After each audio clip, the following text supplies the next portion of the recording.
It is great to have your company right across Australia. Spectacular along the banks of the mighty Yarra River outside Crown. It's good to have your company. It is. You all right, Sis? No, I'm okay. A bit toasty, but I'm good. Barbecued hair. Like being at Dickie's barbecues. All right, well, coming up, 12 out of 10. Donald Trump hails his meeting with Xi Jinping a success. Plus, see the moment singer Billie Eilish puts the world's billionaires on notice. And a loose monkey wreaks havoc in a Halloween store, giving shoppers a serious scare. But first up, the latest on the Louvre heist in Paris, where 5 more people have been arrested, but there is still no sign of the missing jewels. 9 Europe correspondent Mimi Beckett joins us live now from London. Mimi, what do we know about those who are in custody at the moment? Good morning, Sarah. Well, these 5 people were arrested in coordinated raids overnight in Paris, and the police prosecutor has revealed that one of them has been linked to the crime scene through DNA evidence, while they hope that the 4 others may be able to assist with the wider investigation to reveal how this heist unfolded. Now, there was 2 men who were initially arrested. They've been charged and face 25 years behind bars. As you say, the jewels haven't been located, but investigators in Paris are adamant it's still not too late for the thieves to return them. Sarah. Mimi, thank you. At least 34 people have been killed after Hurricane Melissa pummels the Caribbean. Restoration efforts have begun in Jamaica, where officials say the damage is beyond catastrophic. The system is expected to pass through Bermuda as a Category 2 hurricane later today. US President Donald Trump has suggested he will resume testing nuclear weapons for the first time in 3 decades. A global ban on nuclear tests remains in place, but the Kremlin has warned that if any country resumes, Russia will follow suit. Russia is currently testing a new atomic-powered underwater drone and nuclear-powered cruise missile. Donald Trump has just touched back down in the United States after what he claims was an amazing meeting with China's President Xi Jinping. Live now to Nine's US correspondent Jonathan Kersley. Jono, tariffs are going to be cut.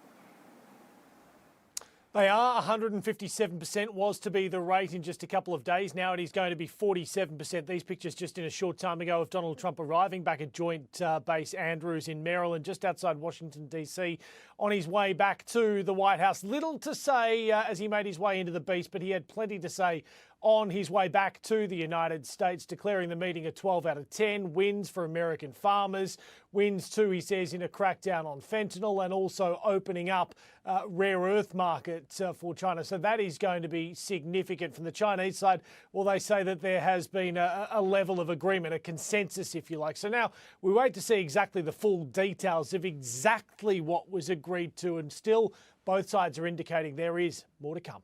Jane. Jono, thank you. We have some breaking news for you now, and Israel has received the remains of what Hamas claims to be 2 deceased hostages that were held in Gaza. The bodies were transferred to Israel via the Red Cross before being taken to a forensics laboratory for identification. If verified, this would leave the bodies of 11 hostages remaining in Gaza. Australian singer Dean Lewis says he understands why people are angry and disappointed, but insists he's done nothing illegal after multiple women came forward accusing him of inappropriate behaviour. Live to Today's Sydney reporter Sarah Stewart. Sarah, he's promised to go to therapy. Yeah, that's right, Jane. He said he's going to go to intense therapy. This is all about shifting his approach to dating and relationships, and also providing greater care to the women in his life. Over the past week or so, multiple women have come forward accusing him of inappropriate behaviour in text messages and also in in-person interactions. He has very strongly pointed out, though, that he has done nothing illegal, that all of this behaviour regarded as inappropriate has never crossed the line into illegal behaviour, but nonetheless he has apologised and promised to go to therapy, Jane. Sarah, thank you. The Gallagher brothers are gearing up for the first show of their grand Aussie Oasis tour tonight. Live now to Kiara Parker at Marvel Stadium in Melbourne. Kiara, is it too late to get tickets? Surprisingly not. There are actually a few tickets left. So if you're sick of your friends talking about how they're going to Oasis tonight and you're getting FOMO, you can jump online and snap up a last-minute ticket. The hype has been huge in Melbourne all week, anticipating their arrival, and now the countdown is on. Oasis here in Australia for the first time in 20 years. The Australian leg kicks off tonight here at Marvel Stadium. And Noel Gallagher has been spotted out in Melbourne enjoying himself, dining out at Flower Drum. But it's down to business tonight, the first of 3 shows here at Marvel Stadium. They're also playing tomorrow night and on Tuesday night, Melbourne Cup Day. So with Oasis here, a sold-out T20 match at the MCG and the Melbourne Cup Carnival, that's expected to pump $110 million into our economy. The fans here are excited. There's been pop-up stores, so they'll be all kitted up tonight when they head here. And then Sydney gets its turn after performing 3 gigs here. That's where they head next week, to Sydney. Jane. Yeah, but for now it is all happening in Melbourne, Kiara. Thank you. Billie Eilish has called out billionaires in an awkward speech in front of Meta CEO Mark Zuckerberg. The 23-year-old singer didn't pull any punches, aiming towards several people in the audience. Love you all, but there's a few people in here that have a lot more money than me. And if you're a billionaire, why are you a billionaire? No hate, but yeah, give your money away, shorties. Love you guys. Thank you so much. Wow. Well, just moments before that speech, she donated $11.5 million from her recent tour towards food equity, climate justice, and reducing carbon pollution. Koala numbers in eastern Australia are up to 4 times higher than earlier estimates, according to the National Monitoring Program.